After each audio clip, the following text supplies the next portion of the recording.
If my driver hadn't taken the wrong turn that night, I wouldn't be here talking to you.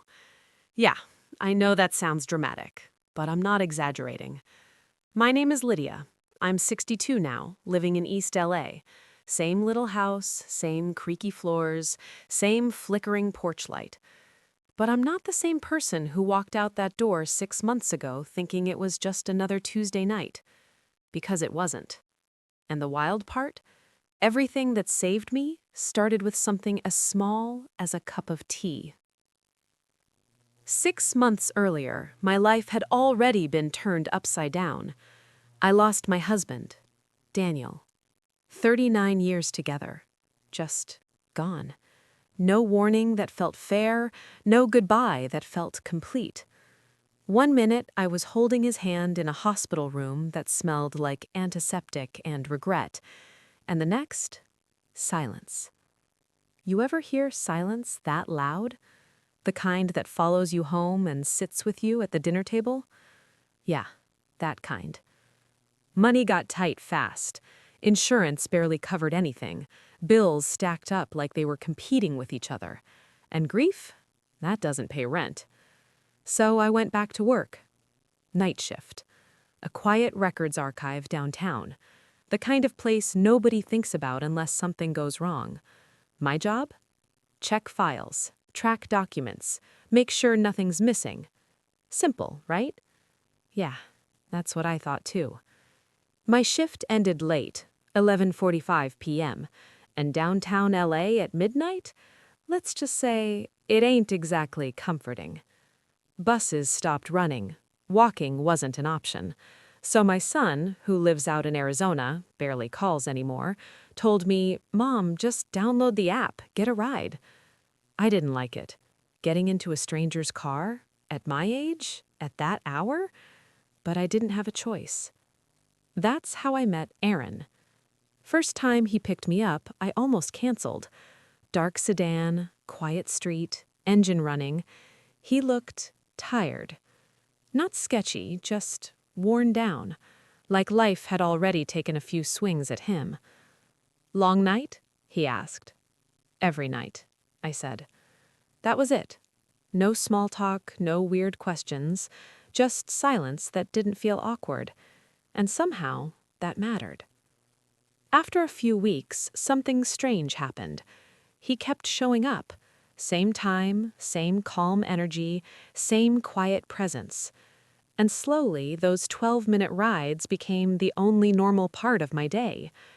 I started bringing tea. Chamomile, mostly. Didn't think much of it. Just felt human, you know? One night, I handed him a second cup. He looked at it, then at me. "You don't gotta do that." "I know, but nights are long." He took it. Didn't smile, didn't say much, but something shifted. See, Aaron noticed things. Little things.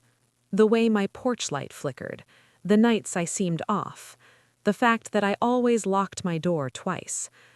At first, I thought it was just him being observant, but looking back, nah, he was paying attention in a way most people don't. And that's what saved me. Around that time, work started getting weird. Files didn't match, numbers slightly off, documents missing, then reappearing. Nothing big enough to raise alarms, just enough to feel wrong. My supervisor asked me to dig deeper. "Double-check everything," she said. So I did. And the more I looked, the less sense it made. One night, I told Aaron about it. He didn't interrupt, just listened. Then he asked, "What nights do you stay late?" "Tuesdays, Fridays," I said. He nodded like he was storing that away. That should have been my first clue. Then things got off. There was a guy on my street, just standing under a streetlight pretending to be on his phone. Saw him once, then again, then again. I mentioned it. Aaron didn't brush it off. "That's the third time," he said. That hit different. Then came the car, parked across from my house. Didn't move, didn't belong, gone by morning. Then my gate left open. Then something missing from inside. A notepad. Nothing important, just scribbles, reminders. Except one page had work notes. File numbers, dates, patterns. I told myself I lost it. Aaron didn't. That's when he said something that stuck with me. If anything feels off, you tell me immediately. No hesitation, no doubt, just certainty. What I didn't know? He had already connected the dots. Because somewhere else in this city, another man was talking, too much, too freely, and saying my name like it meant something. The night everything changed, it didn't start with screaming or chaos.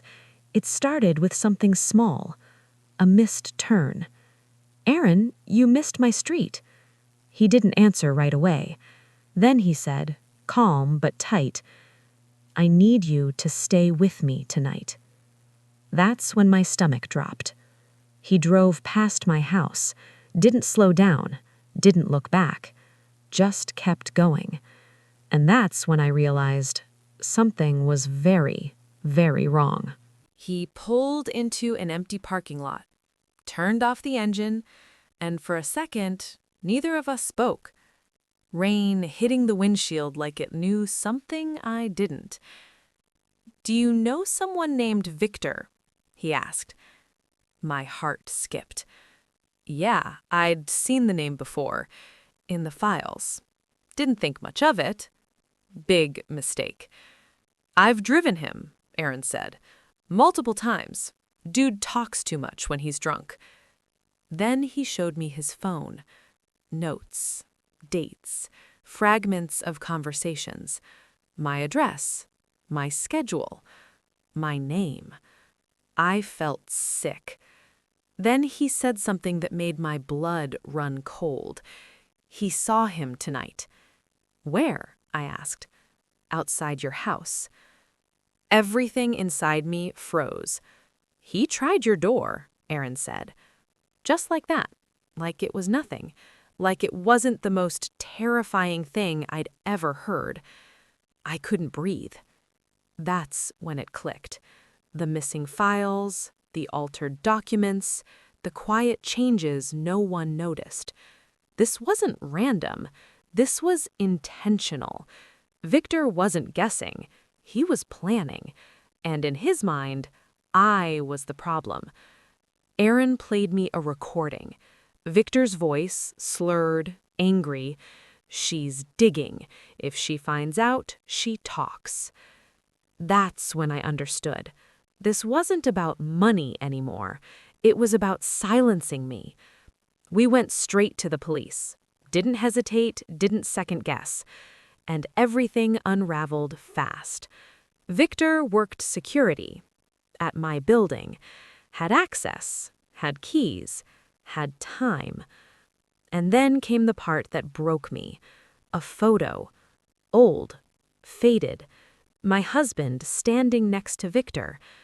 Turns out, years ago, my husband testified in a case that ruined Victor's career. I never knew. Daniel never told me. He thought it was over. It wasn't. Victor didn't forget. He waited, watched, and when he saw me working in a place he could use, he saw an opportunity. That night wasn't random. It was scheduled, planned, final. Police arrested him before he got back. Inside his garage, photos of my house, my door, my routine, a list with my name on it. That date, that night. Yeah, I wasn't supposed to survive that. The trial came fast. Evidence stacked up. Aaron's recordings crushed everything. When asked what would have happened if he ignored it, he said, someone would have died. And he was right. After everything, life didn't just go back to normal. It changed. Quietly. Permanently. I still work nights, still drink tea, still live in that same house. But now, I see things differently. Silence isn't always safe. Routine isn't always harmless. And strangers aren't always just strangers. Aaron and I, we still talk, have dinner sometimes. His son came back into his life. They're rebuilding something that almost disappeared. And me? I started bringing tea to someone else, a new girl at work, nervous, quiet, just trying to survive. Because now I know, sometimes the smallest act can change everything. So here's what I learned, and I need you to hear this. Pay attention, trust your gut, and don't treat people like background noise. Because one day, a simple moment, a small choice, a missed turn, might be the only reason someone makes it home. Now, tell me, where are you watching this from? And more importantly, have you ever ignored a feeling you shouldn't have?